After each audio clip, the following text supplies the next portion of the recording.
দেখো, একটা চমৎকার ঝটপট একটা স্কিন কেয়ার নিয়ে চলে আসলাম, যেটার মেন দুটো জিনিস আমাদের লাগবে। একটা হচ্ছে টক দই, সেটা কোনো ব্র্যান্ডেড হতে পারে কিংবা ঘরে করা টক দইও হতে পারে। তোমাদের কাছে যেটা হাতের সামনে আছে সেটাই জাস্ট নিয়ে নেবে এবং তার সাথে নারকেল তেল নিয়ে নেবে।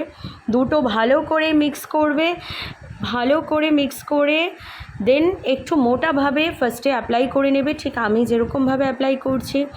টক দই জেন্টলি এক্সফোলিয়েন্ট করে এবং টক দই ন্যাচারাল একটা ময়শ্চারাইজারও কাজ করে স্কিনে এবং ব্রাইট করে আমাদের স্কিনকে, হোয়াইটেনিং করে আমাদের স্কিনকে এবং স্কিনকে কোনো রকম ইরিটেট স্কিন কিংবা রিডিউস করে অনেক ডার্ক স্পটস কিংবা যাদের ডার্ক সার্কেল রয়েছে, ডার্ক স্পটস রয়েছে, পিগমেন্টেশন রয়েছে কিংবা বাটারফ্লাই পিগমেন্টেশন রয়েছে, যেগুলি হয়তো অনেক কিছু তোমরা অ্যাপ্লাই করেছো কিন্তু সেগুলো কোনো সলিউশন পাওনি, তারা জাস্ট এক সপ্তাহের জন্য টক দই এবং নারকেল তেলের এই ব্যবহার এরকমভাবে করে নাও, মাসাজ করে নাও।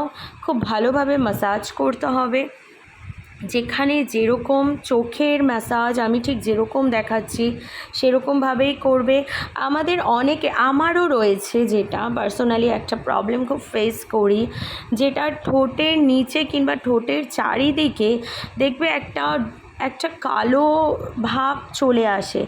অনেকেরই আমি নোটিস করেছি বা আমার ফ্রেন্ডসদের মধ্যেও যদি কারোর থাকে, অনেকেরই হতে পারে এটা। আমিও কিন্তু আমার এই প্রবলেমটা এখন অনেকটাই ডিসকালারেশন আমি ঠিক করতে পেরেছি, কারণ টক দই আর কোকোনাট অয়েলের ম্যাসাজটা আমি লাস্ট অ্যাটলিস্ট 3 থেকে 4 বছর ধরে তো করছি, তারপরেই আমি তোমাদের সামনে নিয়ে এসেছি ভিডিওটা।